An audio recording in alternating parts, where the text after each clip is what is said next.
കൂലി ലോകേഷ് കനകരാജിൻ്റെ ചിത്രം. ലോകേഷ് എന്ന് പറയുന്ന ഒരു ഡയറക്ടറെ വിശ്വസിച്ച് തിയേറ്ററിൽ പ്രേക്ഷകർ അഡ്വാൻസായിട്ട് 150 കോടി രൂപ ബുക്ക് ചെയ്ത സിനിമ.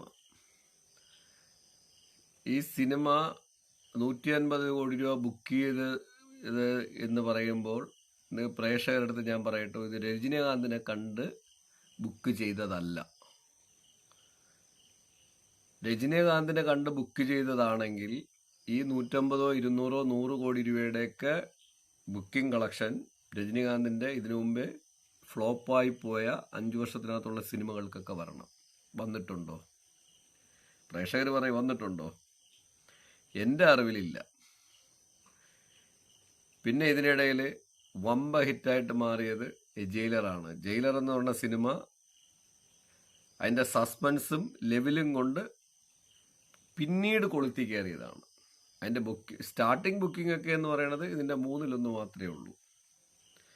അപ്പോൾ ഇപ്പം രജനീകാന്ത് എന്ന് പറയുന്ന നടനെ ഒരു സൂപ്പർ സ്റ്റാർ എന്ന് പറഞ്ഞാൽ കൊമേഴ്ഷ്യൽ സിനിമകൾ മാത്രം ചെയ്യുന്ന ഒരു സൂപ്പർ സ്റ്റാറിന് അംഗീകരിച്ചുകൊണ്ട് തന്നെ പറയണം. പക്ഷെ അങ്ങനെയാണെങ്കിൽ കൂടി ഈ കൂലി എന്ന് പറയുന്ന സിനിമയ്ക്ക് ഇത്രയും വലിയൊരു പ്രിവ്യൂ ബിസിനസ്, അതായത് ഈ ഇന്നലെയും ഇന്നും 3-ാം ദിവസമായ ഇന്ന്, ഞാൻ ഈ 3-ാം ദിവസമാണ് ഈ സിനിമ കണ്ടത്. 3-ാം ദിവസമായ ഇന്നും കൂടി ചേരുമ്പോൾ ഏകദേശം അപ്രോക്സിമേറ്റ് 250 കോടി രൂപ കളക്ഷൻ വന്നു കഴിഞ്ഞു. അതിൽ ഫസ്റ്റ് ഡേ അഡ്വാൻസ് ബുക്കിങ്ങും കളക്ഷനും കൂടെ ചേർത്ത് 150 കോറാണ് റിപ്പോർട്ട് ചെയ്തിരിക്കുന്നത്. റിപ്പോർട്ട് ചെയ്തെന്ന് പറയുന്നത് സൺ പിക്ചേഴ്സ് പുറത്തു വിട്ടു. സൺ പിക്ചേഴ്സ് പുറത്തു വിട്ടെങ്കിൽ അതിൻ്റെ കൃത്യമായ ടാക്സ് അടച്ചുകൊണ്ട് ചെയ്യാൻ പറ്റുള്ളൂ. അവർ പുറത്തു വിടുമ്പോൾ അത് റിയൽ കണക്കാണ്, കാരണം അതിന് ടാക്സ് കിട്ടണം. 150 കോടി രൂപയ്ക്ക് 30% ഒരു ടാക്സ് ആദ്യം അഡ്വാൻസ് കെട്ടിയേ പറ്റൂ. കളക്ഷൻ എടുത്തു കഴിഞ്ഞു. തിയേറ്ററിൽ നിന്ന് ആ പൈസ ഓട്ടോമാറ്റിക്കായിട്ട് പോകും. പിന്നെ ഇവരുടെ അക്കൗണ്ടിലോട്ട് പോകണ പൈസയ്ക്കും അതിനൊക്കെ ഓട്ടോമാറ്റിക്കായിട്ട് കളക്ഷൻ പോകണം. അതൊക്കെ മറ്റു കാര്യങ്ങൾ, അതൊക്കെ നിൽക്കട്ടെ. അപ്പോൾ അങ്ങനെ ഒരു ബിസിനസ് വന്നു എന്ന് ഉറപ്പായ ചിത്രം ആരെ കണ്ടാണ് പ്രേക്ഷകർ ഇത്രയും അഡ്വാൻസ് ആയിട്ട് ബുക്ക് ചെയ്തത്? അത് ലോകേഷ് കനകരാജ് എന്ന് പറയുന്ന ഡയറക്ടറുള്ള വിശ്വാസം. ആ വിശ്വാസം കൂലി എന്ന് പറഞ്ഞ ഈ സിനിമ പ്രേക്ഷകന് നൽകിയോ എന്നുള്ളതാണ് എൻ്റെ ആദ്യത്തെ ചോദ്യം. എൻ്റെ അഭിപ്രായം ഞാൻ തൊട്ട് പുറകെ വരും, അത് വേറെ കാര്യം. പ്രിയ പ്രേക്ഷകരെ, നിങ്ങൾക്ക് പ്രതികരിക്കാം. എൻ്റെ ബ്ലോഗ് കണ്ടിട്ട് നിങ്ങൾക്ക് പ്രതികരിക്കാം, ധൈര്യമായിട്ട് പ്രതികരിക്കാം, സന്തോഷത്തോടെ പ്രതികരിക്കാം, പോസിറ്റീവായാലും നെഗറ്റീവായും പ്രതികരിക്കാം, കമൻറ്റ് ചെയ്യാം. അതിനുള്ള ആൻസർ എനിക്ക് പറ്റാവുന്ന വിധത്തിൽ ഞാൻ തരും. ബാക്കി നിങ്ങളും കണ്ടെത്തുക. ഈ ലോകേഷ് കനകരാജിൻ്റെ ചിത്രം പ്രേക്ഷകർക്ക് നൽകിയോ? ഇന്ന് ഈ സിനിമ കണ്ടു. ഞാനും എൻ്റെ കുടുംബമായിട്ട് തന്നെയാണ് ഈ സിനിമ കണ്ടത്. ഞാനും വൈഫും മകനും കൂടെ 10:30ക്കുള്ള ഷോ, രാത്രി 10:30ക്കുള്ള ഷോ കണ്ടു. 10:30ക്കുള്ള ഷോ കണ്ടിട്ട് ഇപ്പോൾ സമയം 3:30 കഴിഞ്ഞു. 17 കിലോമീറ്റർ അപ്പുറത്തുള്ള തിയേറ്ററിൽ പോയാണ് സിനിമ കണ്ടത്. ഞങ്ങൾ പോണതാണ്, വല്ല പിരിക്കാൻ 3-4 മാസം ഒരിക്കൽ പടം വന്നാൽ പോകും. പിന്നെ രജനീകാന്തിൻ്റെ പടമൊക്കെ കൃത്യമായിട്ട് കാണാറുണ്ട്. വിജയുടെ പടം കൃത്യമായിട്ടെന്ന് പറഞ്ഞാൽ പരമാവധി എന്തെങ്കിലും പൈസ റോൾ ചെയ്യുമെങ്കിൽ പോകാറുണ്ട്. വിജയുടെ പടത്തിൻ്റെ ഫാനാണ് വൈഫ്, ഭാര്യ. വിജയുടെ ഫാനെന്ന് പറഞ്ഞാൽ ഏത് പടവും വിജയുടെ പടം കാണും. അപ്പോൾ ഇങ്ങനെയുള്ള ഫാൻസ് ഉള്ളതാണ്. ഞാൻ ആരുടെ ഫാനല്ല, എനിക്ക് ഫാൻസ് ഇല്ല. ഞാൻ സിനിമ ഇഷ്ടപ്പെടുന്ന ആളാണ്. സിനിമ എനിക്ക് ക്രൈസാണ്. അപ്പോൾ അതുകൊണ്ട് തന്നെ എനിക്ക് പോസിറ്റീവാണെന്ന് തോന്നുന്ന പടങ്ങളുടെ അഭിപ്രായങ്ങൾ ഞാൻ പറയാറുണ്ട്. സിനിമ കാണാറുണ്ട്, അതിനെക്കുറിച്ച് അഭിപ്രായങ്ങൾ പറയാറുണ്ട്. നൊബക് പ്രപഞ്ചാലിൽ ഞാൻ ഇടാറുമുണ്ട്. ഇട്ടു തുടങ്ങുന്നതൊക്കെ ഈ അടുത്ത കാലത്ത്. അപ്പോൾ ഞങ്ങൾ ഈ ചിത്രം കണ്ടു. ഈ ചിത്രം കണ്ടു കഴിഞ്ഞിട്ട് ഞാൻ എല്ലാ പ്രാവശ്യവും പോലെ തന്നെ വൈഫിൻ്റെ അടുത്ത് ചോദിച്ചു, മകൻ്റെ അടുത്ത് ചോദിച്ചു. എൻ്റെ അഭിപ്രായം വേറെ ഇല്ല. ഇപ്പോൾ സിനിമയെക്കുറിച്ച് അറിയാമെന്നുള്ള എൻ്റെ അഭിപ്രായം അത് വേറെ വ്യൂവിലായിരിക്കുമല്ലോ. പിന്നെ വൈഫ് തുറന്ന് തന്നെ പറഞ്ഞു, പടം ഒരു ഗുമ്മ് തന്നില്ല, ഒരു എനർജിയും കൊടുത്തില്ല. അപ്പോൾ ആ ഒരു ഗുമ്മും കൊടുത്തില്ല, ഒരു എനർജിയും കിട്ടില്ല. ഗുമ്മെന്ന എനർജി വരും. എനർജി വരുമ്പോൾ പടം കഴിഞ്ഞിറങ്ങുമ്പോൾ ഇവർക്കൊക്കെ ഒരു എഫർട്ട് ഉണ്ടാവും. രാത്രി 10:30 കാണുന്ന പടം അസമയത്ത് ജോലി, രാവിലെ തൊട്ട് വൈകുന്നേരം വരെ ഡ്യൂട്ടിയൊക്കെ കഴിഞ്ഞാണ് എല്ലാവരും പോകണമെന്ന് ഓർമ്മിക്കണം. പണിയെടുത്തിട്ടാണ് പോണത്. അപ്പോൾ ക്ഷീണം ഉണ്ടാവും. പടം ഗുമ്മുണ്ടെങ്കിൽ എഫോർട്ട് ഇട്ടിരുന്ന് കാണാം, ഗുമ്മ് കുറവാണെങ്കിൽ ഇറ്റ്സ് എ ഡെസ്പ്, ചെറിയ ഇത് വരും. അപ്പോൾ അത്രയില്ല. പടം എന്നാൽ മോശമാണോ എന്ന് കേട്ടാൽ മോശവുമല്ല. ഇതാണ് വൈഫിൻ്റെ അഭിപ്രായം. മകൻ്റെ അടുത്ത് ചോദിച്ചപ്പോഴും മകൻ അവനും അവൻ്റെ വ്യൂവിൽ അഭിപ്രായം പറഞ്ഞു. അവനും 13 വയസ്സ് 14 വയസ്സാകുമ്പോഴും അവനും 6 വയസ്സൊന്നുമല്ല, ഞാൻ കൈക്കൊഴിഞ്ഞായിരുന്നപ്പോഴേ തിയേറ്ററിൽ കൊണ്ടുപോകണതാണ്. അപ്പോൾ അവനും അവൻ്റെ വ്യൂവിൽ അഭിപ്രായം പറഞ്ഞു. ഒരുവിധം എല്ലാവരും സാറ്റിസ്ഫൈഡോടെ പറയണതാണ്. ഒരുവിധപ്പെട്ട ആക്ഷൻ പടങ്ങളും ഈ ത്രില്ലറായിട്ടൊക്കെ പോണേക്കെ അവന് പറയണതാണ്. ഒരുവിധം ഉണ്ടെങ്കിൽ അവൻ ഓക്കെ പറയും. ഇതും അവൻ പറഞ്ഞതും ഇങ്ങനെ തന്നെ, ഈ ഒരു ടോണിൽ തന്നെ. പടം കുഴപ്പമില്ല, പക്ഷേ ഇൻ്റർവെല്ല് കഴിഞ്ഞിട്ട് അങ്ങോട്ട് കയറിയില്ല എന്ന് പറഞ്ഞു കഴിഞ്ഞാൽ എന്തൊക്കെയോ എവിടെയൊക്കെയോ ഒരു സ്ക്രിപ്റ്റിങ്ങിൽ കുറവുള്ളതുപോലെ. അവർ സ്ക്രിപ്റ്റിങ്ങിൽ കുറവെന്നല്ല, അത് ഒത്തില്ല എന്നുള്ള അഭിപ്രായം മകനും പറഞ്ഞു. അതും ഞാൻ മനസ്സിലാക്കുന്നു. അപ്പോൾ ഈ പ്രേക്ഷകർക്ക് ഞാനിത് പറഞ്ഞല്ലോ, ഇപ്പോൾ പിടികിട്ടിയല്ലോ. കൂലി എന്ന് പറയുന്ന സിനിമ കണ്ടു വന്നതായിരിക്കുകയാണ്. ഈ സിനിമ ഇത്രയും കളക്ഷൻ നേടി മുന്നേറാണ്. എൻ്റെ കണക്കൂട്ടലിൽ 500 കോടി എന്തായാലും കളക്ട് ചെയ്യും. കാരണം ഓൾറെഡി 250 കോറായി. പിന്നെ അത്യാവശ്യം ഇനിയും പ്രേക്ഷകർ കാണും. കാരണം എന്ന് പറഞ്ഞു കഴിഞ്ഞാൽ എൻ്റെ അഭിപ്രായത്തിലുണ്ട്, ഈ പടം ഒരു ഫ്ലോപ്പ് ഫിലിമൊന്നുമല്ല, മോശം ചിത്രമേ അല്ല. 2.25 മണിക്കൂർ തിയേറ്ററിൽ നിങ്ങൾ 150 രൂപ മുതൽ 200 രൂപ 250 രൂപ കൊടുത്ത് പോയിരുന്നു കഴിഞ്ഞാൽ നിങ്ങൾക്ക് വേറെ ഒന്നുമില്ല. 3 മണിക്കൂർ സമയം പോയിട്ട് തിരിച്ചിറങ്ങിയാൽ മതിയെങ്കിൽ വിഷ്വലൈസിങ് കൊള്ളാം, മറ്റൊന്നും ബുദ്ധിമുട്ടില്ല. നിങ്ങൾ കഥ മെനഞ്ഞു പോകരുത്. ഒരു രജനീകാന്ത് ചിത്രം തിയേറ്ററിൽ പോയിട്ട് രജനീകാന്തിൻ്റെ ഒരു സിനിമ എങ്ങനെയായിരിക്കും നോർമൽ ഉണ്ടാവുന്നത്, ആ രജനീകാന്ത് സിനിമയ്ക്ക് വേണ്ട എല്ലാ ചേരുവകളും ചേർത്ത് ഇറക്കിയിട്ടുള്ള സിനിമയാണ്. അങ്ങനെ പോയി നിങ്ങൾ തിയേറ്ററിൽ പോയി പടം കണ്ടിട്ട് വന്നാൽ നിങ്ങൾക്ക് ഒരു നഷ്ടവും തോന്നിയൊന്നുമില്ല. 150-200 രൂപ കൊടുത്തു കഴിഞ്ഞാൽ കുടുംബമായിട്ട് പോയി കാണാം, കൂട്ടുകാരൊരുമിച്ച് പോയി കാണാം, മറ്റെല്ലാവരും ഗ്രൂപ്പ് ബുക്കിങ്ങിൽ കൂടെ പോയി കാണാം. ഇങ്ങനെ പോയി കണ്ടു കഴിഞ്ഞ് കഴിഞ്ഞാൽ ഈ പടത്തിന് ഒരു കുഴപ്പമില്ല എന്ന് പറഞ്ഞാൽ മനസ്സിലായില്ലേ. രജനീകാന്തിൻ്റെ ഒരു മാസ് എൻ്റർടൈൻമെൻറ്റ് സിനിമ കാണാനാണ് പോകണമെങ്കിൽ നിങ്ങൾക്ക് പോകണം. ലോകേഷ് കനകരാജിൻ്റെ ഒരു ചിത്രമാണ് നിങ്ങൾ കാണാൻ പോകുന്നതെങ്കിൽ അതാണ് ഞാൻ പറഞ്ഞില്ലേ, ഇത്രയും കളക്ഷൻ ഇങ്ങനെ വന്നു. ഞാൻ അതിൻ്റെ തൊട്ട് വരാം, ഇൻ്റർവെല്ലിന് ശേഷം ആ ഒരു പ്രതീക്ഷ പ്രേക്ഷകരിലേക്ക് എത്താത്തത് ഈ സിനിമയ്ക്ക് ഒരു ബുദ്ധിമുട്ടായി മാറുന്നുണ്ട്. ഇത് ഒരിക്കലും ഇല്ല, നല്ലത് പോസിറ്റീവ് തന്നെയാണ്, കൃത്യമായ കാര്യം തന്നെയാണ്. കാരണം എന്ന് പറഞ്ഞാൽ അവര് പ്രേക്ഷകർ കണ്ടത് രജനീകാന്തിനെക്കാളും കൂടുതൽ ലോകേഷ് എന്ന് പറയുന്ന ഡയറക്ടറാണ്. അതിനകത്ത് കാരണമുണ്ട്. കൈദി എന്ന് പറയുന്ന സിനിമ കൊടുക്കുന്ന സസ്പെൻസ്, വിക്രം എന്ന് പറയുന്ന സിനിമ കമലഹാസൻ എന്ന് പറയുന്ന നടനൊപ്പം അതിൽ പോകുന്ന സ്ക്രിപ്റ്റിൻ്റെ രീതി, അത് പ്രേക്ഷകർക്ക് ഉണ്ടാക്കുന്ന പൾസ്. പ്രേക്ഷകൻ എത്ര പൾസ് കൊടുക്കുമോ അപ്പോൾ അവിടെ ഡയറക്ടർ ശ്രദ്ധിക്കപ്പെടുകയാണ്. പിന്നെ അവിടെ ഡയറക്ടറെയാണ് പ്രേക്ഷകന് വിശ്വാസം, നടനെയല്ല. കൂലി സിനിമയെക്കുറിച്ച് പറയുമ്പോൾ ലോകേഷ് എന്ന് പറയുന്ന ഡയറക്ടറോട് ഞാൻ ഇപ്പോഴും പറയണു, നിങ്ങൾ കൈദി ചെയ്തപ്പോൾ ആരെയും മനസ്സിൽ കണ്ടിട്ടില്ല. കൈദി ചെയ്തപ്പോൾ നിങ്ങൾ കഥാപാത്രത്തെ ക്രോഡീകരിച്ചു. അതിനുശേഷം നിങ്ങൾ കഥാപാത്രത്തിനൊപ്പം ആ കഥാപാത്രം ആര് ചലിപ്പിച്ചാൽ തയ്യാറാക്കും, നന്നായിരിക്കും എന്ന് ചിന്തിച്ചു. വിക്രമും കമലഹാസനെ മനസ്സിൽ കണ്ടു, എങ്കിലും ആ കഥാപാത്രങ്ങൾ എങ്ങനെ അതിൽ അഡോപ്റ്റ് ആവുമെന്ന് ചിന്തിച്ചു. കമലഹാസന് വേണ്ടി നിങ്ങൾ സ്ക്രിപ്റ്റ് തയ്യാറാക്കിയിട്ടില്ല. നിങ്ങൾക്ക് ഇഷ്ടപ്പെട്ട കഥ കമലഹാസന് കൂടെ ചേരുന്ന രീതിയിൽ കമലഹാസന്റെ പെർഫോമൻസ് പുറത്തു കൊണ്ടുവരുന്ന രീതിയിൽ ചെയ്തു.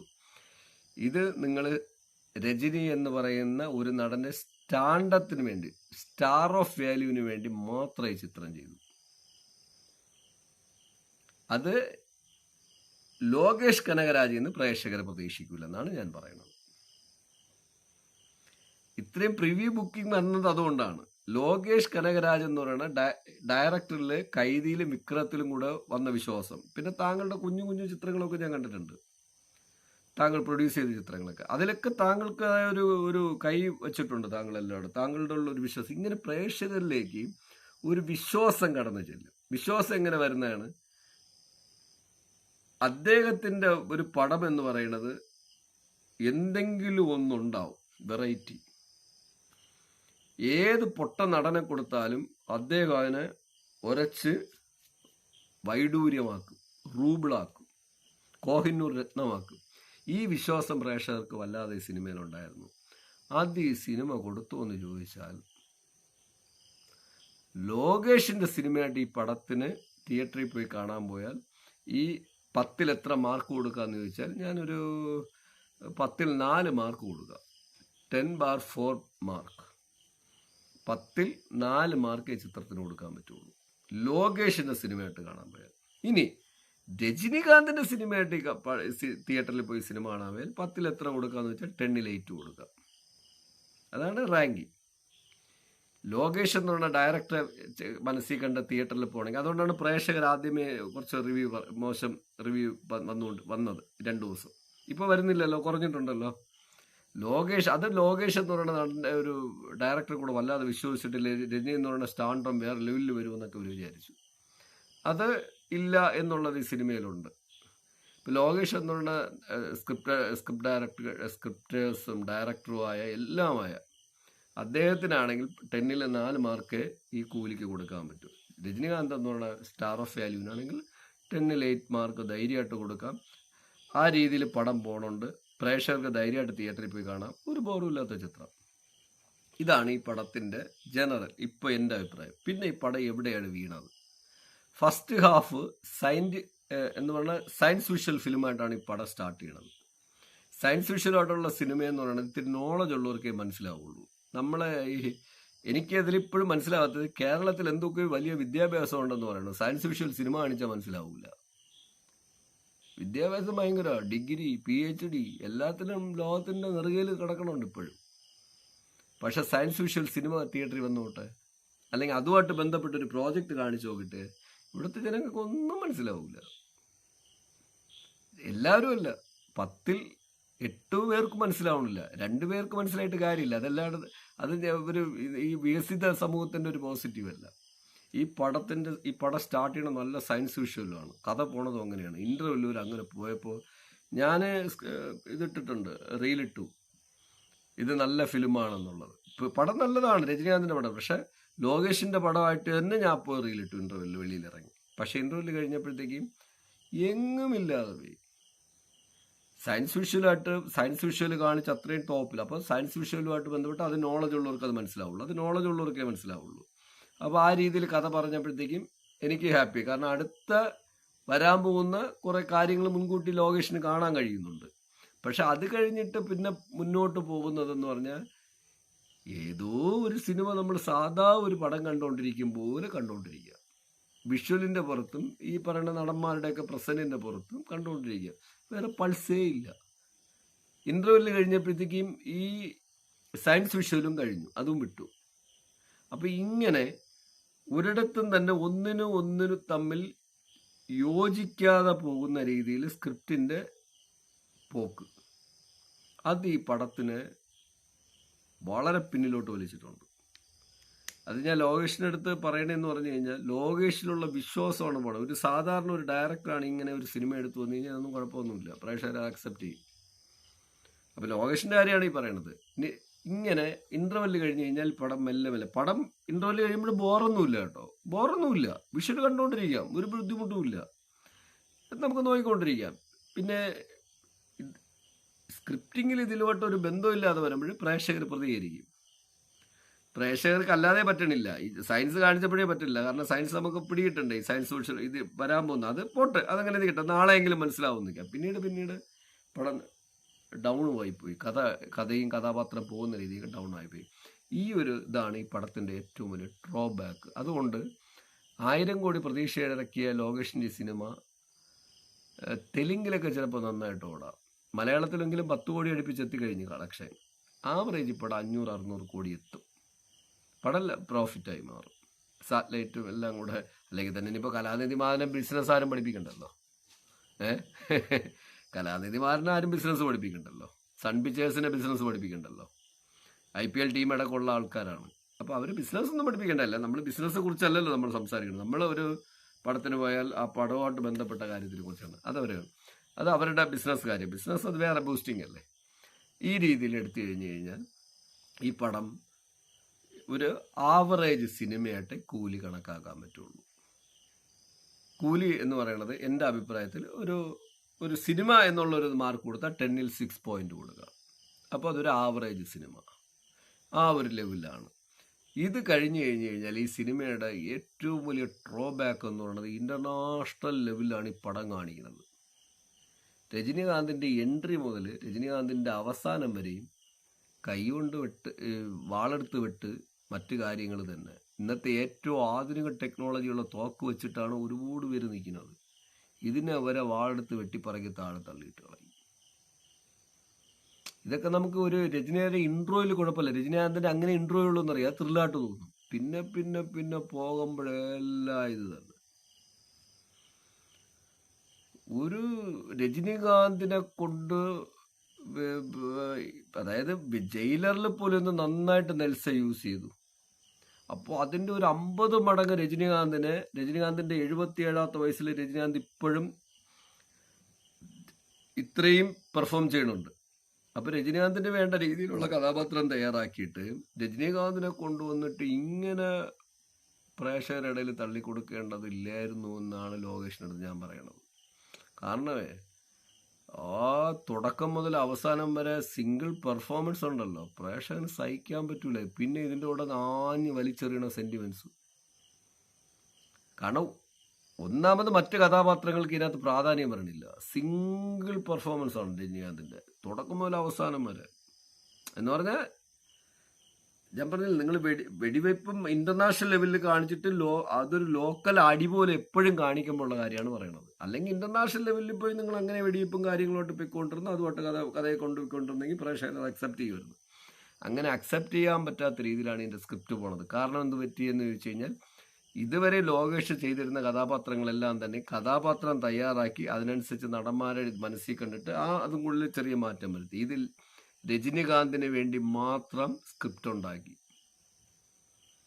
ലോകേഷിന്റെ മനസ്സ് രജനീകാന്തിന്റെ സ്റ്റാൻഡപ്പ് ലെവല്, സ്റ്റാർ ലെവലിൽ മാത്രം കണ്ടുകൊണ്ട് സ്ക്രിപ്റ്റ് ഉണ്ടാക്കി. അതാണ് ഈ പടത്തിന്റെ ഏറ്റവും വലിയ ഡ്രോബാക്ക്. ഈ പടത്തിന്റെ ഡ്രോബാക്ക് ആരുടെ കയ്യിലാണെന്ന് വെച്ചാൽ ലോകേഷ് കനകരാജിന്റെ മാത്രം തെറ്റാണ്. ഇതാണ് ഈ സിനിമയെക്കുറിച്ച് പോസിറ്റീവായിട്ടും എനിക്ക് നെഗറ്റീവായിട്ട് പറയാനുള്ളത്. പക്ഷെ എങ്കിലും ഞാൻ പ്രേക്ഷകരുടെ അടുത്ത് പറയുന്നു, കൂലി ഒരു മോശം ചിത്രമല്ല. 10ൽ 6 സ്റ്റാർ കൊടുക്കാം. ഒരു രജനീകാന്ത് ചിത്രമായിട്ട് കാണണമെങ്കിൽ 10ൽ 8 കൊടുക്കാം. ലോകേഷിന്റെ സിനിമയായിട്ട് കാണണമെങ്കിൽ 10ൽ 4 കൊടുക്കാം. ഇങ്ങനെ പോയി തിയേറ്ററിൽ കാണാൻ പറ്റുന്ന ഒരു സിനിമയാണ് ഇത്. ഇനി ഈ സിനിമയിലെ അഭിനയത്തിന്റെ പെർഫോമൻസ് പറഞ്ഞു കഴിഞ്ഞാൽ എല്ലാവർക്കും 10ൽ 9 കൊടുക്കാം. എല്ലാ നടന്മാരും നടിമാരും എല്ലാ ജൂനിയർ ആർട്ടിസ്റ്റുകളിലും നീതി പുലർത്തിയിട്ടുണ്ട്. അവരുടെ ആ ഭാഗത്തു നിന്നും ഒരു വീഴ്ചയിനകത്ത് വന്നിട്ടില്ല. കാര്യത്തിലൊക്കെ നല്ല ഫിലിം തന്നെയാണ് കൂലി ഒരു മോശം ചിത്രമൊന്നുമല്ല. ഒന്ന്, ഇനി കേരളത്തിൽ റിവ്യൂ പറയണ കുറേ ഏമാന്മാരുടെ അടുത്ത് ഞാൻ പറയണ ഒരു സിനിമ എങ്ങനെ ഉണ്ടാക്കണം എന്നറിയണം. ഒന്ന്. രണ്ടാമത്, കൂലി പോലെയുള്ള സിനിമ, ഈ കൂലി എന്നല്ല പല ചിത്രങ്ങൾ, ഈ സിനിമയൊന്നും നിങ്ങൾ ഈ പറയണ പോലെ, ഞാൻ തൽക്കാലം കേരളത്തിൽ മാത്രം പറയണേ, കേരളത്തിൽ സ്ഥിരം ബ്ലോഗ് ചെയ്ത് ലക്ഷക്കണക്കിന് വ്യൂവേഴ്സ് ഉള്ള ബ്ലോഗേഴ്സാണ് ഉള്ളത് പലരും. ഇവരെല്ലാവരും ഈ സിനിമയെക്കുറിച്ച് നെഗറ്റീവ് അഭിപ്രായം പറയണത്. നിങ്ങൾ പോയി സിനിമ എന്തെന്ന് പഠിക്കുക കേട്ടോ. കൂലി അങ്ങനെ ഒരു മോശം ചിത്രമേ അല്ല. നിങ്ങൾ പറയുന്ന രീതിയിൽ ഒരു മോശം ചിത്രമേ അല്ല. നിങ്ങൾ പറയുന്ന രീതിയിൽ കഥ ഉണ്ടാക്കണമെങ്കിൽ നിങ്ങളൊരു കാര്യം ചെയ്യും, നിങ്ങൾ പോയി ഒരു 10 കോടി രൂപ എടുത്ത് പടം എടുക്കും. നിങ്ങളെല്ലാവരും മൊബൈലും വെച്ച് ഒരു മെയിൽ ഐ ഡി ഉണ്ടാക്കി വെച്ചിട്ട് ഇങ്ങനെ അധിക്ഷേപിക്കുന്നതിനോട് ഞാൻ ശക്തമായിട്ട് വിയോജിക്കുകയാണ്. കാരണം അത്ര വൃത്തികെട്ട രീതിയിലാണ് ഇവിടുത്തെ ലക്ഷക്കണക്കിന് വ്യൂവേഴ്സ് ഉള്ള യൂട്യൂബേഴ്സ് ഈ സിനിമയെക്കുറിച്ച് ഡീഗ്രേഡ് ചെയ്തത്. അങ്ങനെ നിങ്ങൾ പറയുന്ന രീതിയിലാണെങ്കിൽ ഈ സിനിമയിൽ ഡീഗ്രേഡിങ് ഇല്ല, നല്ല പടമാണ്. 10ൽ 9 മാർക്ക് കൊടുക്കാൻ പറ്റുന്ന പടമാണ്. നമ്മളെപ്പോലെയൊക്കെ സിനിമയെക്കുറിച്ച് വല്ലാതെ പാഷനായിട്ട് കാണുന്നവർക്കാണ് ബുദ്ധിമുട്ട്.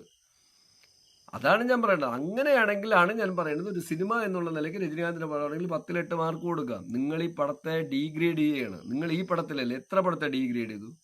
ഈ പടത്തെ ഡീഗ്രേഡ് ചെയ്തു, പുഷ്പയെ ഡീഗ്രേഡ് ചെയ്തു, മോഹൻലാലിന്റെ എമ്പുരാനെ ഡീഗ്രേഡ് ചെയ്തു. നിങ്ങളൊക്കെ ഡീഗ്രേഡ് ചെയ്യുന്ന പടങ്ങളെല്ലാം പൊട്ടിപ്പോകുന്നതാണോ നിങ്ങളെ വിചാരം? ഒന്നേ നിങ്ങൾ കാശ് വാങ്ങിച്ച് ഡീഗ്രേഡ് ചെയ്യണം, അല്ലെങ്കിൽ നിങ്ങൾ ബുദ്ധിയില്ലാത്ത PG-ക്കാരാണ്, ബുദ്ധിയില്ലാത്ത ഡിഗ്രിക്കാരാണ്. നിങ്ങൾക്ക് സിനിമയെക്കുറിച്ചൊരു പുണ്ണാക്ക് പറഞ്ഞുകൂടാ, സിനിമ എങ്ങനെ ഉണ്ടാക്കണം എന്ന് പോലും പറഞ്ഞുകൂടാ, അല്ലെങ്കിൽ അതിലൊരു ഫ്രെയിം എങ്ങനെ ഇടണം എന്ന് പോലും അറിഞ്ഞുകൂടാ, വേണ്ട ക്യാമറ എങ്ങനെ കൈകാര്യം ചെയ്യണം എന്ന് പോലും അറിഞ്ഞുകൂടാ. അത്ര അറിഞ്ഞുകൂടാത്ത മണ്ടന്മാരായ മലയാളിയിലെ ബ്ലോഗേഴ്സ്, യൂട്യൂബ് ബ്ലോഗേഴ്സ്, ഏത് സിനിമയെ അടച്ചാക്ഷേപിക്കുന്ന യൂട്യൂബ് ബ്ലോഗേഴ്സിൻ്റെ അടുത്ത് ഞാൻ പറയണു, നിങ്ങൾക്കൊരു പിണ്ണാക്ക് പറഞ്ഞൂടാ. അങ്ങനെയൊന്നും കൂലി പോലെയുള്ള ഒരു സിനിമയെക്കുറിച്ചൊന്നും നിങ്ങൾ പറയണ്ട. അതിനൊന്നും എന്നെ പോലെയുള്ള പ്രേക്ഷകർ സമ്മതിച്ചു തരൂല. ഞാനത് അംഗീകരിക്കുകയില്ല. അതുകൊണ്ട് ഇപ്പോഴും ഞാൻ വെല്ലുവിളിക്കുന്നു, ഈ പടം 500 കോടിക്ക് മുകളിൽ പോകും. ഞാനിത് പല പ്രാവശ്യം പറഞ്ഞിട്ടുണ്ട്. എൻ്റെ ബ്ലോഗ് എത്ര പേര് കാണുന്നു എന്നുള്ളതൊന്നും വിഷയമല്ല, ഇത് ഇവിടെ കിടക്കും. അതുകൊണ്ട് കൂലി എന്ന് പറയുന്ന സിനിമ ഇവിടുത്തെ മലയാളി ബ്ലോഗേഴ്സ് പറയും പോലെ ഒരു മോശം ചിത്രമൊന്നുമല്ല. നിങ്ങൾ 150 രൂപ തിയേറ്ററിൽ പോയി ഒരു സിനിമ കാണണമെങ്കിൽ നിങ്ങൾക്കതിൽ അന്തസ്സായിട്ട് 150 രൂപയ്ക്ക് വേണ്ട എല്ലാ ചേരുവകളും ആ സിനിമയിലുണ്ട്. അത്യാവശ്യം ബോറില്ല. 2.25 മണിക്കൂർ AC ഉള്ള തിയേറ്ററിൽ സുഖമായിട്ടിരുന്ന് വൈഡ് സ്ക്രീനിലിരുന്ന് DTSോടെ സുഖമായിട്ട് കണ്ടുകൊണ്ട് ഒരു എൻ്റർടൈൻമെൻറ്റ് പോലെ ഇറങ്ങാൻ പറ്റുന്ന ഒരു പടമൊക്കെ തന്നെയാണ്. ഡീഗ്രേഡിങ്ങിൽ ഇവർ പറയും പോലെയൊന്നും ഈ സിനിമയിലില്ല എന്ന് പ്രേക്ഷകർക്ക് ഞാൻ പറയുകയാണ്. അപ്പോൾ അങ്ങനെ നോക്കുമ്പോഴത്തേക്കും കൂലി ഒരു മോശം ചിത്രമൊന്നുമല്ല, നല്ല ഫിലിം തന്നെയാണ്, അതിലൊന്നും മാറ്റമൊന്നുമില്ല. ഇതൊക്കെ ഉണ്ട്. ഇവിടെ എല്ലാം ഞാൻ ഇപ്പോഴും പറയണു, ലോകേഷ് എന്ന് പറയുന്ന മനുഷ്യൻ്റെ ബ്രില്യൻ്റ് ആണ്. പ്രേക്ഷകരിൽ പ്രതീക്ഷ കൂട്ടിയതും പ്രിവ്യൂ ബുക്കിംഗ് കൂട്ടിയതും വലിയ കാര്യങ്ങളൊക്കെ പുറത്തു വന്നത്. പിന്നെ സൺ പിക്ചേഴ്സിൻ്റെ മാർക്കറ്റിംഗ് കുതന്ത്രം നമുക്ക് എല്ലാവർക്കും അറിയാമെന്നുള്ളതാണ്. അവർ കുതന്ത്രമല്ല, അവർ പൈസ ഇറക്കുമ്പോൾ അവർ ബിസിനസ് ചെയ്യും. 100 കോടി ഇറക്കി 1000 കോടി എടുക്കാൻ ശ്രമിക്കും. അതവരെ കാര്യം, അത് അവരുടെ ബിസിനസ്സിൻ്റെ കാര്യമാണ്. അപ്പോൾ അതിലും പ്രേക്ഷകർ കുറച്ച് മറിഞ്ഞ് വീണ് പോയിട്ടുണ്ടാകാം. പക്ഷെ അതൊന്നുമല്ല, അങ്ങനെയൊന്നും കൊടുത്താലൊന്നും പ്രേക്ഷകർ വീഴില്ല. എങ്കിൽ എത്രയോ പടത്തിന് വരേണ്ടതാണ്. സൺ പിക്ചേഴ്സ് എത്രയോ പടം വച്ച് ഇപ്പോഴും ചെയ്ത്, ജയിലടക്കം അവരല്ലേ ചെയ്തത്. പക്ഷെ അങ്ങനെയല്ല, പ്രിവ്യൂ ബുക്കിംഗ് കൂടി ഇതെല്ലാം ലോകേഷിനെ വിശ്വസിച്ചിട്ടാണ്. അപ്പോൾ അതുകൊണ്ട് ലോകേഷ് ബായ്, താങ്കളുടെ പ്രതീക്ഷ തുടർന്നുള്ള ചിത്രങ്ങളിൽ കാത്തു സൂക്ഷിക്കുമെന്ന് പറഞ്ഞുകൊണ്ട് ഞാനിതിൻ്റെ മറ്റു കാര്യങ്ങളിലോട്ട് കടക്കുകയാണ്. ഈ പടത്തിൽ എടുത്തു പറയേണ്ട ഒരു 3-4 കാര്യങ്ങളുണ്ട്. ഈ പടത്തിലെ പെർഫോമൻസ്. ആരാണ് ഈ പടത്തിൽ ഏറ്റവും നല്ല പെർഫോം ചെയ്തത്? പ്രേക്ഷകരെന്ന് ഞാൻ ചോദിക്കില്ല. എൻ്റെ കാഴ്ചപ്പാടിൽ ഈ പടത്തിലെ ഏറ്റവും നല്ല പെർഫോം ചെയ്തത് മലയാള നടനായ ഷൗബിൻ സാഹിറും, രണ്ടാമത് നമ്മുടെ തെലുങ്ക് നടനാണ്.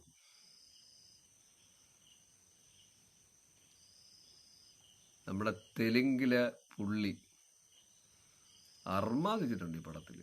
അർമാദിച്ചെന്ന് പറഞ്ഞാൽ അദ്ദേഹത്തിന് കൊടുത്ത കഥാപാത്രം അദ്ദേഹം മാക്സിമം നല്ലതാക്കുന്നു പോയി. കാരണം അത്രയും വലിയ പ്രതീക്ഷയോടെ ചെയ്തു. രണ്ടുപേരും ഈ പടത്തിൽ തകർത്തിട്ടുണ്ട് കേട്ടോ.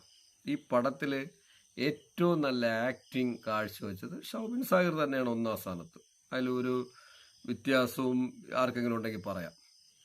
രണ്ടാമത് നമ്മുടെ തെലുങ്ക് നടൻ തന്നെയാണ്. അതിൽ ഒരു വ്യത്യാസവുമില്ല. നാഗാർജുൻ്റെ അഭിനയം എന്ന് പറയുന്നത്, അദ്ദേഹം കൊടുത്ത കഥാപാത്രത്തിനോട് അദ്ദേഹം നീതി പുലർത്തി, നല്ല സ്റ്റൈലായിട്ടുണ്ട്.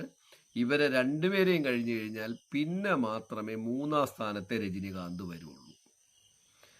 അഭിനയത്തിൻ്റെ കാര്യത്തിലാണ് പറയുന്നത്. രജനികാന്തിൻ്റെ 77ാമത്തെ വയസ്സിൽ രജനികാന്ത് ഇത്രയും നല്ല പെർഫോം ചെയ്യണം, നല്ല ഡാൻസ് ചെയ്യണം, നല്ല എല്ലാം ചെയ്യണം. രജനികാന്ത് വളരെ എക്സലൻ്റ് ആണ്. സിനിമയിലാണ് ഞാൻ പറഞ്ഞത്.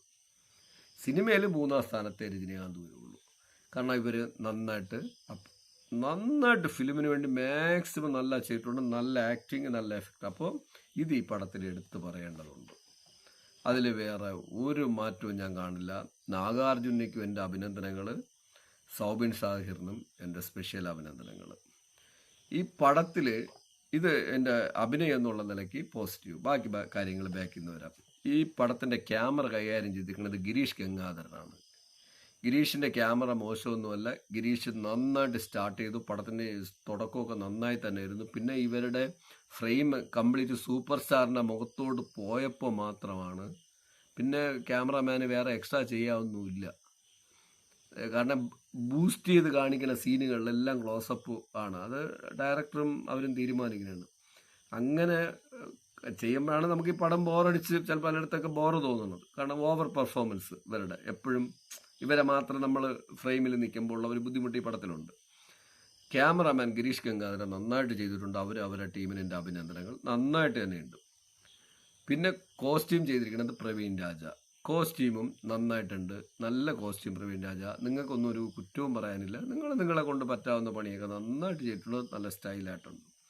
പിന്നെ ആക്ഷൻ കോറിയോഗ്രാഫി അൻബർവും നല്ല രീതിയിൽ ചെയ്തിട്ടുണ്ട്. കാരണം അതിൻ്റെ എല്ലായിടത്തും ആക്ഷൻ വന്നിടത്തെല്ലാം ഒരു ഡീഫാൾട്ട് ഇല്ലാതെ ചെയ്തിട്ടുണ്ട്. ആക്ഷൻ വന്നിടത്ത് വെടിവയ്പ്പിൻ്റെ കാര്യമില്ല. വെടിവയ്പ്പൊക്കെ എന്ന് പറഞ്ഞാൽ പലയിടത്തും അടാർ ഫ്ലോപ്പാണ്. നന്നായിട്ട് ചെയ്തിട്ടുണ്ട്. അത് പറയാതിരിക്കാൻ പറ്റില്ല. പിന്നെ അനിരുദ്ധിൻ്റെ മ്യൂസിക് എല്ലാം കഥാപാത്രമായിട്ട് ബന്ധപ്പെട്ട് നമ്മൾ തിയേറ്ററിൽ നിന്ന് കേൾക്കുമ്പോൾ നല്ല രസം തന്നെയാണ്. അനിരുദ്ധിൻ്റെ മ്യൂസിക് ഈ പടത്തിൽ മോശമൊന്നുമില്ല. പക്ഷേ ഇൻ്റർവെല്ല് കഴിഞ്ഞിട്ട് ഈ രജനീകാന്തിൻ്റെ കഥാപാത്രം എപ്പോഴും ടോപ്പിൽ കയറി നിൽക്കുന്നതുകൊണ്ട്, ടോപ്പിലൊന്നും എപ്പോഴും സിംഗിൾ പെർഫോമൻസ് ആയതുകൊണ്ട് അതിൻ്റെ ഒരു അരാജകത്വം ഈ സിനിമയിൽ ഉടനീളമുണ്ട്. ഇൻ്റർവെല്ല് കഴിഞ്ഞും പുള്ളി തന്നെയാണ് എപ്പോഴും. അപ്പോൾ അതിന് എപ്പോഴും ഈ വില്ലനുമായിട്ട് ഇവരുമായിട്ട് കോർഡിനേഷൻ ചെയ്ത് ഫുൾ ഇവരാണ് ഫ്രെയിമിൽ. ഈ ഫ്രെയിം എപ്പോഴും ടോപ്പിൽ നിൽക്കുന്നത് അനിരുദ്ധിന് അത്രയും മ്യൂസിക് ടോപ്പിലോട്ടിട്ട് കൊടുക്കേണ്ടി വരും. അത് അനിരുദ്ധിൻ്റെ തെറ്റൊന്നുമില്ല, അത് അനിരുദ്ധിൻ്റെ കുറ്റവുമില്ല. അപ്പോൾ അങ്ങനെ നോക്കുമ്പോൾ നമുക്കൊരു അരാജകത്വമുണ്ട്, എനിക്ക് തോന്നിയതാണ്. പക്ഷെ അല്ലാത്ത രീതിയിൽ അനിരുദ്ധിൻ്റെ അതിനകത്ത് മ്യൂസിക് ഫാൾട്ടൊന്നുമില്ല. അനിരുദ്ധിനും അഭിനന്ദനങ്ങൾ. പിന്നെ ഇതിൻ്റെ സോങ് റിട്ടേൺ അതും അനിരുദ്ധ് രവിചന്ദ്രൻ തന്നെയാണ് ചെയ്യണത്. അനിരുദ്ധിൻ്റെ കൂടെ ഞാൻ വീണ്ടും പല പ്രാവശ്യം ഞാൻ ബ്ലോഗ് ചെയ്തപ്പോഴും പറഞ്ഞു, അനിരുദ്ധിൻ്റെ പടത്തിൽ അനിരുദ്ധിനെ എല്ലാ ഗാനങ്ങളും എഴുതിയൊക്കെ ഇടുമ്പോഴേ അത് ഒരു വരികൾക്കൊക്കെ എന്തൊക്കെയോ ഒരു അരാജകത്വം പലപ്പോഴും ഫീൽ ചെയ്യുന്നു. റിപ്പീറ്റേഷൻ, കേട്ടത് തന്നെ വീണ്ടും വീണ്ടും കേൾക്കണ പോലെയൊക്കെ തോന്നുന്നുണ്ട്. കുറച്ചൊക്കെ മാറി ചിന്തിക്കാമെന്ന് ഞാൻ ഇതിൻ്റെ അടുത്ത് പറഞ്ഞു. അതിനോട് എനിക്ക് കുറച്ച് യോജിപ്പൂർവ്വമുണ്ട് കേട്ടോ. പിന്നെ ഡയറക്ഷൻ, ലോകേഷ് കനകരാജിൻ്റെ ഡയറക്ഷൻ എത്ര മാർക്ക് കൊടുക്കാമെന്ന് ചോദിച്ചാൽ 10ൽ 4 കൊടുക്കാൻ പറ്റുള്ളൂ. അത്ര തന്നെ ഉള്ളൂ. കാരണം കൈദിക്ക് 10ൽ എത്ര കൊടുക്കാമെന്ന് ചോദിച്ചാൽ കൈദിക്ക് 10ൽ 10 കൊടുക്കാം. വിക്രത്തിന് 10ൽ എത്ര കൊടുക്കുക പറഞ്ഞാൽ 10ൽ 11 കൊടുക്കാം. ഒന്ന് കൂട്ടി വേണമെങ്കിൽ കൊടുക്കാം. ഇതിലെടുക്കുക കൊടുക്കാൻ പറയുന്നത് 10ൽ 4 മാർക്കേ ഉള്ളൂ. പ്രത്യേകിച്ച് രജനീകാന്തിനെ പോലുള്ളൊരു നടനെ വെച്ച് ഒരു സിനിമ ചെയ്തിട്ട്. പിന്നെ ബഡ്ജറ്റ് 400 കോടിയാണ് കാണിക്കുന്നത്. ഈ പടത്തിൽ എവിടെയാണ് 400 കോടി എത്തിയെന്ന് എനിക്കറിയില്ല. രജനീകാന്തിൻ്റെ റേറ്റ് അടക്കമൊക്കെ ആണെങ്കിൽ 400 കോടി അത് അക്സെപ്റ്റബിൾ ആണ്, അംഗീകരിക്കുന്നു. പിന്നെ ഇത് പ്രൊഡക്ഷൻ ചെയ്തിരിക്കുന്നത് ഇനി പറയേണ്ട കാര്യമില്ലേ, സൺ പിക്ചേഴ്സാണ്. പക്ഷേ ഇതിൽ അഭിനയിച്ചിരിക്കുന്നത് രജനീകാന്ത്, നാഗാർജുന, സൗബിൻ സാഗർ, ശ്രുതി ഹാസൻ, അമീർ ഖാൻ, ഇങ്ങനെയുള്ള നടന്മാർ. ഈ പടത്തിൽ ഇപ്പോൾ ശ്രുതി ഹാസനെയും അവരുടെ കൂടെ പേരായിട്ട് അഭിനയിക്കുന്ന പെൺകുട്ടികളെയൊന്നും എനിക്കൊന്നും പറയാനില്ല. അവർ കൊടുത്ത കാര്യങ്ങൾ അവർ ചെയ്യുന്നുണ്ട്, അത് വേറെ കാര്യം ചെയ്തിട്ടുമുണ്ട്. ഈ പടത്തിൽ ഏറ്റവും ബോറായിട്ട് തോന്നിയത് അമീർ ഖാനിൻ്റെ എൻട്രിയും ആ എൻട്രിയുമായിട്ട് ബന്ധപ്പെട്ട് പിന്നെ പോണ സീനുകൾ. ഇപ്പോൾ നോർത്ത് ഇന്ത്യ രീതിയിൽ അമീർ ഖാനെ കൊണ്ടുവന്നു, ആ രീതിയിൽ സെറ്റപ്പിൽ ഇറക്കി. പക്ഷെ അദ്ദേഹത്തിന് അങ്ങനെ ഇറക്കണമെങ്കിൽ നോർത്ത് ഇന്ത്യ ലെവലിലോ അല്ലെങ്കിൽ ഇൻ്റർനാഷണൽ ലെവലിൽ വേറെ ലെവലിൽ കാണിക്കായിരുന്നു. പക്ഷേ അദ്ദേഹത്തിൻ്റെ ആ എൻട്രോയും അമീർ ഖാനും ഒരു അഭിനയ സാധ്യതയില്ലാതെ അമീർ ഖാനെ കൊണ്ടിറക്കിയതിൽ ഒരു വിഷയമുണ്ട്. ഏറ്റവും അഡാർ ഫ്ലോപ്പ് ആക്ടിങ് അവിടെ കണ്ടു. അതൊരു അഡാർ ഫ്ലോപ്പായിരുന്നു. ഫ്ലോപ്പ് തന്നെയാണ്. അത് ഈ പടത്തിൻ്റെ ഒരു നെഗറ്റീവ് പറയാതിരിക്കുക ഒരു നിവൃത്തിയില്ല. ഒരു നെഗറ്റീവ് കാരണം അമീർ ഖാൻ മീശയൊക്കെ പിടിച്ചിട്ട് ഇങ്ങനെ വന്ന് ഹെലികോപ്റ്ററെ കാണിച്ചിട്ട് ഇറങ്ങിയിട്ട് പിന്നെ ആ സീന് പോണതെന്ന് പറയുന്നത് അമീർ ഖാൻ ഒരു അഭിനയ സാധ്യതയില്ലാത്ത രീതിയിലാണ് ലോകേഷ് അമീർ ഖാനെ കാണിച്ചത്. പ്രിയ ലോകേഷ്, അമീർ ഖാൻ്റെ PK എന്ന് പറയുന്ന ഒരു സിനിമ കാണണം. അമീർ ഖാൻ്റെ ഇപ്പോൾ ഇറങ്ങിയ സാരേ സമീർ കാണണം. അമീർ ഖാൻ്റെ പഴയ ചിത്രങ്ങൾ ഓരോന്നായിട്ട് എടുത്ത് കാണണം. രംഗീല കാണണം. അമീർ ഖാൻ എന്ന് പറയുന്നത് ഇന്ത്യയിലെ 10ഓ 20ഓ നാഷണൽ അവാർഡ് റെഗുലർ വാങ്ങാൻ പറ്റിയ നടനാണ്. ആ നടനെയൊക്കെ കൊണ്ടുവന്നിട്ട് ഇങ്ങനെ യൂസ് ചെയ്തിട്ട് ഒരു ഗുണമില്ലാതെ യൂസ്ലെസ് ആയിട്ട്, അതായത് നമ്മൾ ടിഷ്യൂ എടുത്തിട്ട് കൈ തുടച്ചിട്ട് വേസ്റ്റിൽ എറിയും പോലെ എറിയണ ഒരു പരിപാടി ഇതിൽ വേണ്ടായിരുന്നു. കൊണ്ടുവരുമെങ്കിൽ അന്തസ്സായിട്ട് അമീർ ഖാനെ ഇറക്കി കളിക്കണമായിരുന്നു ഒരു 15 മിനിറ്റെങ്കിലും. അത് അമീർ ഖാൻ അഭിനയിക്കാൻ അവസരവും ഇല്ല. അതിനകത്ത് മൊത്തത്തിൽ അമീർ ഖാൻ ഇതിനകത്തൊരു വാട്ടാർ ഫ്ലോപ്പായിപ്പോയി. അതാണ് ഈ പടത്തിൻ്റെ പരാജയമല്ല, പടം വിജയിക്കും.